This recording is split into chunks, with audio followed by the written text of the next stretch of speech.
absolute jaw-dropper late this afternoon, a report from the New York Times.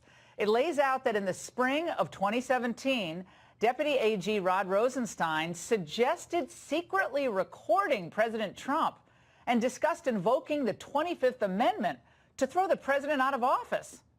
Now, Rosenstein, as you'd expect, is forcefully denying that this ever happened. Separately, a Fox News source said to be in the same room as this conversation is claiming that Rosenstein's comments were just sarcastic. They weren't serious. Does anyone believe that tonight? Washington Post is also reporting that. But let's take a trip, shall we, down Rosenstein memory lane. Now, this is the same guy who responded like this to demands from Congress to produce documents in that Russia probe. The Department of Justice is not going to be extorted. We're going to do what's required by the rule of law. Oh, so congressional oversight and demands for accountability and transparency are extortion? That somehow runs counter to the rule of law? Got it, Rod. Well, his apparent contempt for oversight and lawmakers doesn't stop there. Here he is in front of the House Judiciary Committee just a few months ago. I am the Deputy Attorney General of the United States. Okay? I'm not the person doing the redacting. I'm responsible for responding to your concerns as I have. Did you read the FISA application before you signed it? I'm not going to comment about any FISA application. So you won't say to this committee whether or not you even read the document you signed that authorized spying on people associated with the Trump campaign? Well, I love the trailing off there. It's perfect for a Friday night. And let's not forget that Rosenstein even threatened to subpoena emails, phone records, and other documents from lawmakers and staff on the House Intel Committee, and he did that earlier this year. Now, let's be clear. If the New York Times reporting is accurate, the president tonight should seriously consider whether Rod Rosenstein should remain on the job. The White House should be devoting every resource it can to determining the veracity of this report. We just cannot have this plotting at the highest levels of the Justice Department against the chief executive of this executive branch. Joining us now for reaction is former Trump campaign manager Corey Lewandowski, Lee Smith from Real Clear Investigations, and former U.S. Attorney Kendall Coffey. Let's go right to you, Lee. You have been covering Rod Rosenstein for, I guess a year and a half now, since he initially got this job as Deputy Attorney General. Tonight, I just want to play for you. This is a short montage of a variety of pundits claiming, per the Washington Post, that this conversation about wearing a wire, getting other people to wear a wire, this is all just a joke. Let's watch. If the words were said, it seems more likely they were said in some sort of sarcastic or exasperated way, rather than as a serious plan to actually wire up and go in and do this. This does not give any grounds, and I really mean this, any grounds at all in terms of any action of Rosenstein that justifies firing him. It makes sense to me that maybe he could have made a crack about this.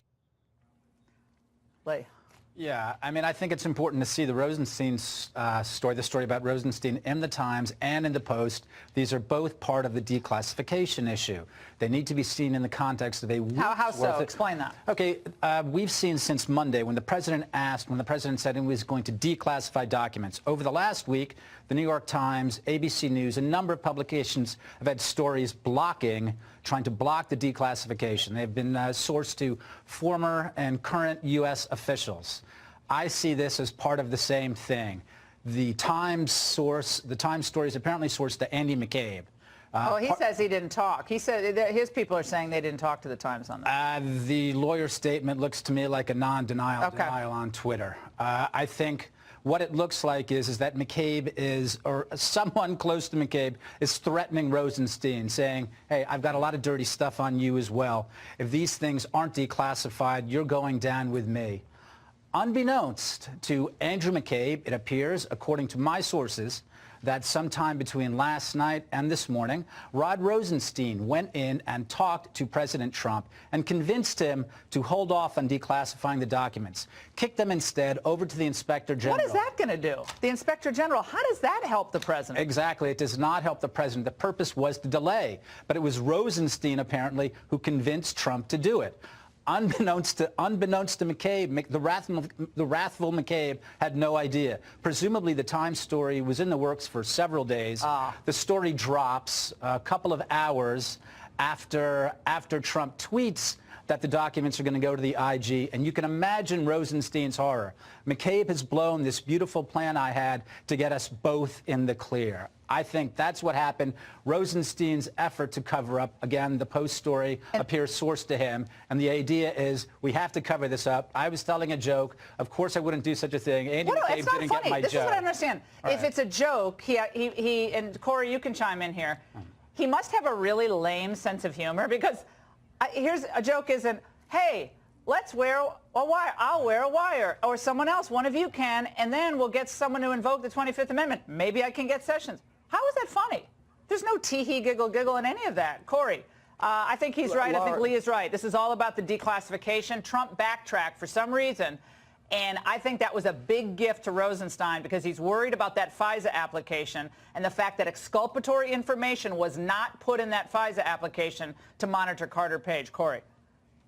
Well, you're exactly right, and everybody has to remember that that was the third renewal of the application. There were 4 actual applications. The first application was denied by the FISA court. Rod Rosenstein signed this, and when the president made the announcement that he was going to declassify Bruce Orr's 302s, that was going to reveal that Nellie Orr, Bruce's wife, was talking to Christopher Steele, that the Justice Department knew about this, and that I'm sure Rod Rosenstein at the Justice Department was aware of what Bruce Orr was doing because he was his supervisor at some level. That all would have come out very clearly. And he was so afraid that that declassification was going to expose him for what he is, which is part of the deep state. This collusion never existed. It's been a fake dossier from the beginning. And look, we've done extensive research on this now. We've seen what Rod Rosenstein's really about. Whether it's Rod Rosenstein, he covered up for Peter Schrock, for Lisa Page, for Andy McCabe, for Jim Comey. He's also the individual, and you remember this, who recommended Bob Mueller become the head of the FBI when Jim Comey was fired.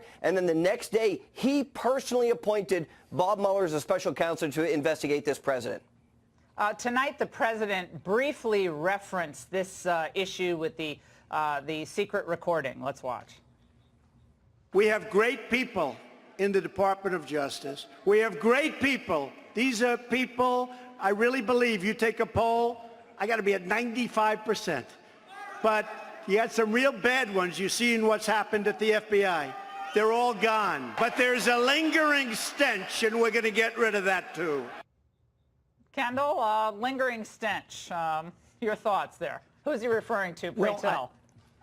Obviously, he's concerned about Rod Rosenstein. I think he should be. I don't think we can make the New York Times the judge and jury of Rosenstein's fate. But what the challenge is to find a very accelerated framework for getting to the bottom of this. And I don't think the president needs to, for example, ask the Justice Department to investigate itself.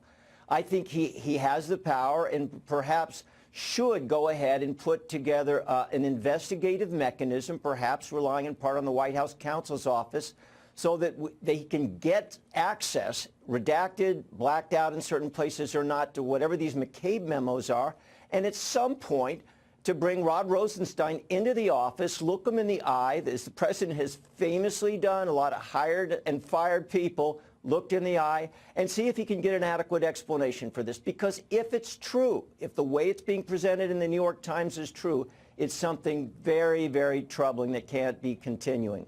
Well, apparently, according to the report, I'm going to read some of it. I think it's important that I read some of the New York Times reporting. But apparently, the gist of it is Rosenstein was really ticked off that even though he wrote that memo justifying the firing of Comey, giving a justification for the firing of Comey, he was mad that then the president relied on it when he was asked about it. So he both wrote it, I guess at the suggestion of the president or the request of the president, then he was mad that the president relied on it, and that just torqued him off to no end. This is the New York Times reporting. I want all three of you to listen to this. Rosenstein raised the idea of wearing a recording device, or wire, as he put it, to secretly tape the president when he visited the White House. One participant asked whether Rosenstein was serious, and he replied animatedly that he was. Now, it goes on to say, it is not clear how determined he was about seeing them through, though he did tell McCabe that he might be able to persuade Attorney General Jeff Sessions and John Kelly, this is about the 25th Amendment, then Secretary of Homeland Security and now the White House Chief of Staff, to mount an effort to invoke the 25th. And third point, according to others who described his comments, Rosenstein not only confirmed that he was serious about the idea, but also followed up by suggesting that other FBI officials who were interviewing to be the Bureau's director could also secretly record Trump. This was around the time, of course, where after he fired Comey, he was looking at Ray. Rosenstein's name had been raised for this, and a few others, including a former Obama person. But he wanted, according to this report, and there's no humor in this, so that when he says it's humor, it's ridiculous. I'm sorry, this is the woman's intuition, but it's ridiculous. No humor in this. Now, Lee, I want to play this for you because the Democrats tonight are saying this is just the pretext Trump needs to fire Rosenstein. This is what Leon Panetta said tonight. He's got to think very carefully about the implications of taking action here, because if he does this, it raises concerns about the Mueller investigation. It raises concerns about the possibility of obstruction. Okay.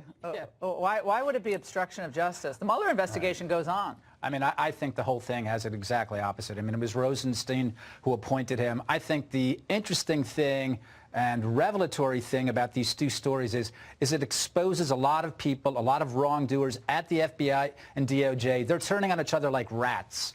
I hope that the president sees that before he makes any decisions. And I'll say that I think the important thing, the really vital thing, is declassifying these documents so that we can all understand what the bad guys at the DOJ and the FBI were doing, as these two articles give some sort of indication of. There's more in those documents we can be sure of. We'd like to see them. And, Corey, it is true, is it not, that the president can reverse his reversal at any moment. Now, kicking it over to the Inspector General, which, again, has no subpoena power. I mean, Horowitz is a good guy, but this is not going to get us anywhere. He can reverse his decision at any moment, because right now, it seems to me that the Bruce Orr 302s, those are the interview memos that he wrote, the FISA applications and other text messages are critical to be released unredacted, except for any sources and methods, which there apparently aren't any. But, Corey, the president has that ability to do that. He has to override Rosenstein to do it.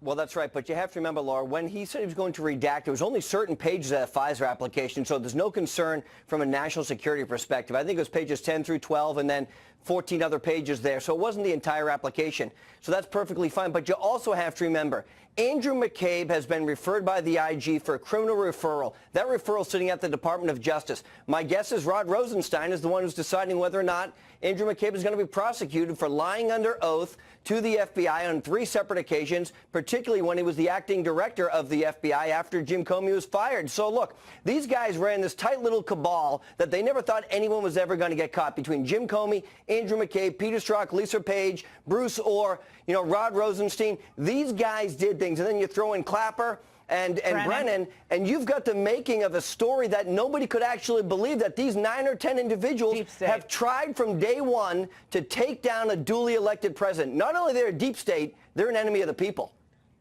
Kendall, your reaction to this has just been such a wild day of news, both on Kavanaugh, which we're going to get to in a moment, and on this story.